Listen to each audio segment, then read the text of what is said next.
যদি আপনারা মনে করেন এই ঘটনায় ব্যবস্থা নেবেন দ্রুত সময়ের মধ্যে তারা আরো 10টা পত্রিকা তৈরি করুক। তারা কেন এভাবে ন্যাক্কারজনক ভাবে প্রধান রেজিস্ট্রার উপরে হামলা চালাবে?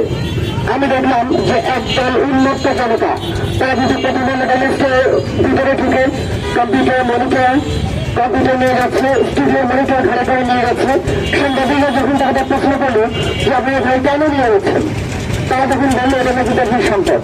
আর কোনটি দেশের সম্পদ এবং কোনটি তাদের অধিকৃত সম্পদ এটি বোঝার সক্ষমতা তাদের নেই। অত্যন্ত ভাগ্যবান মনে করতে হয় যে দেশের শীর্ষ গণমাধ্যম প্রথম আলো এবং ডেইলি স্টার তারা যখন সমাজের সঠিক কথা বলে, সত্য কথা বলে, তাদেরকে তখনই গলা চেপে ধরা হয়। ইতিপূর্বে আপনারা দেখেছেন যখনই যে সরকার আসে তারা প্রথম আলো ডেইলি স্টার বিভক্ত যায়। তার কারণ কি? তাদের মতের মতো তাদের সংবাদ প্রকাশ না হলে তাদের বিরুদ্ধে গেলেই তারা এই আচরণটা করে। কেন এই গণমাধ্যমের উপরে হামলা মামলা?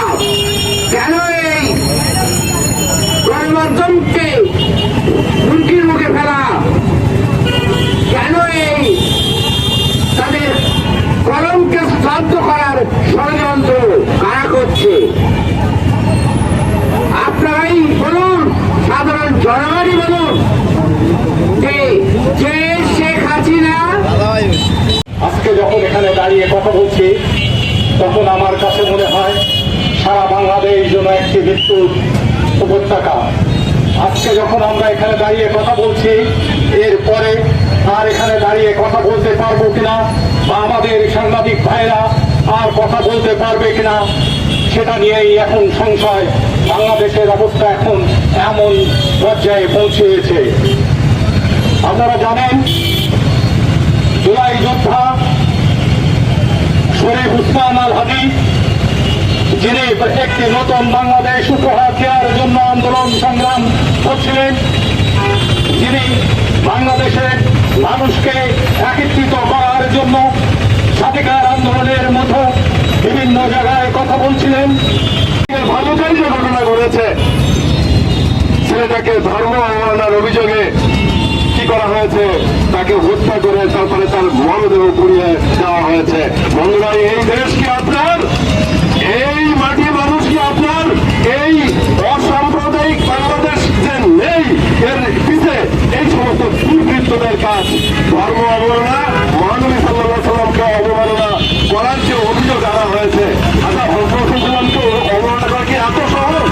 যার সম্মান আল্লাহ তাআলা দিয়েছেন, যার সম্মান আল্লাহ তাআলা দিয়েছেন সমস্ত মানুষের মধ্যে, তাকে এই মানবের অবমাননা করার যে কথিত অভিযোগ করা হচ্ছে, বন্ধুরা, এগুলোর জন্য একটি জিনিস দরকার, সেটি হলো আমরা ভরসা রাখতে পারছি না। কারণ আমরা না রাখতে পারছি পুলিশের প্রতি ভরসা, আমরা না রাখতে পারছি রাষ্ট্রের যারা পরিচালনার দায়িত্বে রয়েছেন তাদের প্রতি ভরসা।